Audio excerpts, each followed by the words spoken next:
going to say good morning, but I guess it's good afternoon. I want to thank everyone for being here today. With me on the podium is Captain Kimberly Bay. We also have Officer Daniel Arndt. We have Colonel Plazzi from the Maryland State Police. We have Maryland State Special Prosecutor Emmett Davitt, and my boss, Governor Larry Hogan. Thank you very much. And in case you didn't know it, that was Steve Moyer, who's our Secretary of the Department of Corrections. So thank you very much. Good afternoon, everyone. Thank you for joining us here today. From the first day of our administration, our team has been diligently working to root out wrongdoing and corruption, no matter where it's taking place, including in our state prisons and throughout our correctional system. We began by immediately shutting down the Baltimore City Men's Detention Center, which had been a black eye for our state for far too long. We provided funds through the Governor's Office of Crime Control and Prevention to add prosecutors for the state's corruption unit and added new investigators to examine prison corruption. We enacted a law which requires polygraph tests for employment to enhance the quality of correctional officer candidates. We provided funds to allow retired federal and state prosecutors to work with state's attorneys in order to help coordinate criminal cases against corruption and criminal activity in our prisons. Our administration enacted the most significant criminal justice reforms in a generation, which included reducing the state prison population by more than 1,000 inmates.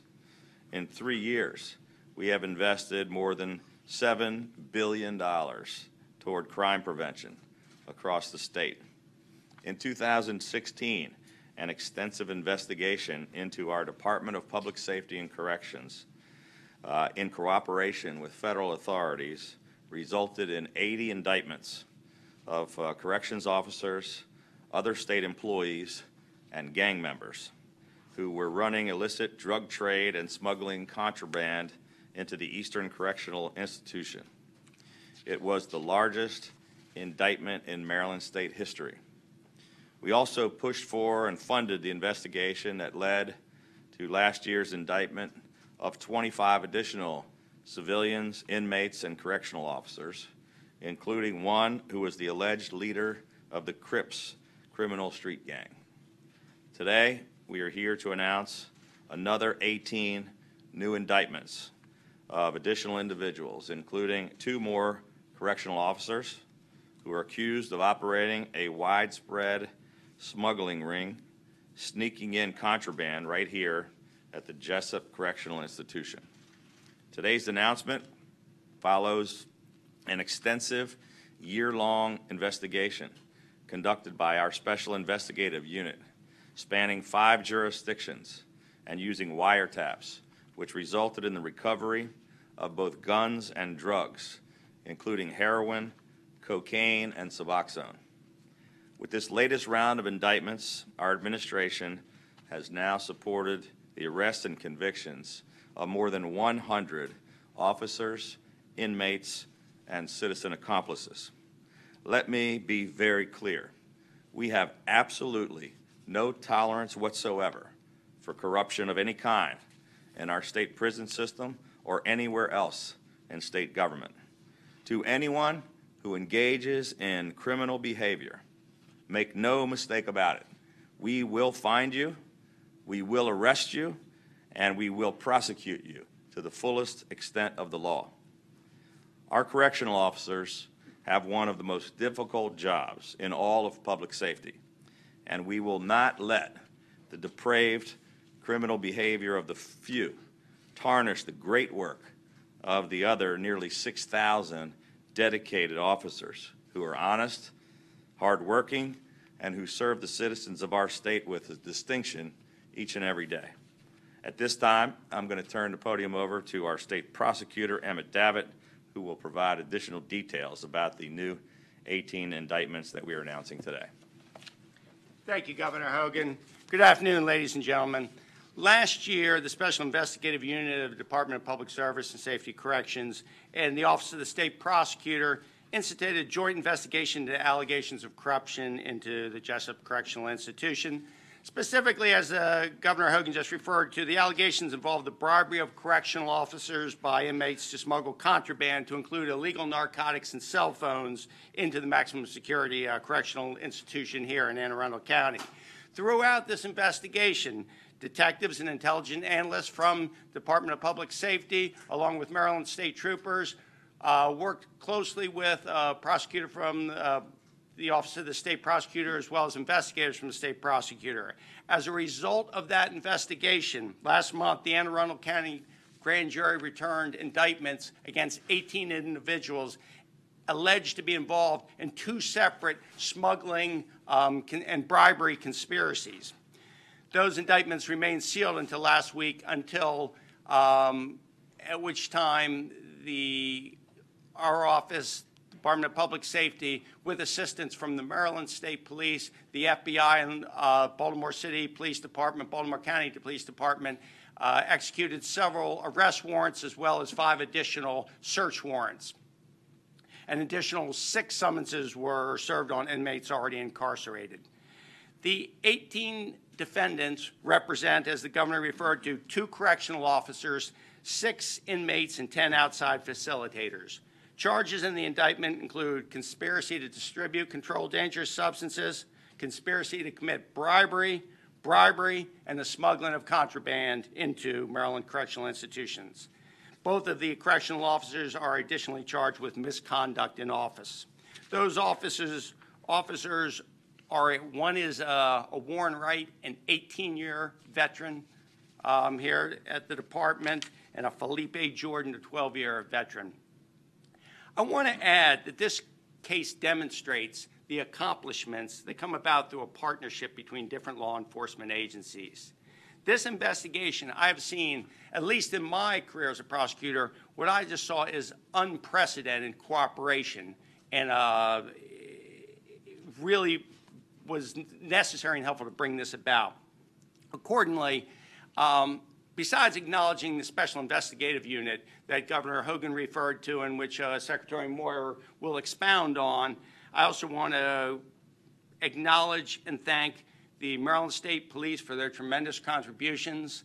I want to also thank Chief Altamari and the Anne Arundel County Police Department for their assistance, the use of their facilities, and also want to acknowledge the assistance of and contributions of the FBI, the City Police Department, and the County Police Department in helping with the execution of both arrest warrants and search warrants. All of the 18 indictments are posted on the Office of the State Prosecutor website. They will be available immediately after this conference breaks up, and it will be available, and hopefully we'll answer many more of your specific questions. At this time, I'd like to defer to Secretary Moyer to expound a little bit more about this effort and ongoing efforts. Secretary. Thank you, Governor. Thank you, Special State Prosecutor Davitt. That we stand here today in a correctional officer's roll call room is appropriate because, like police officers, correctional officers leave this room every day with a solemn pledge to protect the citizens of this state. Whether they're incarcerated or whether they're in the community, we're here to protect Marylanders. Corruption in our system by any officer endangers the lives and safety of everyone they work alongside. Look at these 2 outstanding officers on this stage with us today and the others around the room. They are the good officers who do great work every single day. And we will not let those who live by the oath they took to protect the public, our staff, and those in our custody to be put in harm's way by those unwilling to live up to that promise.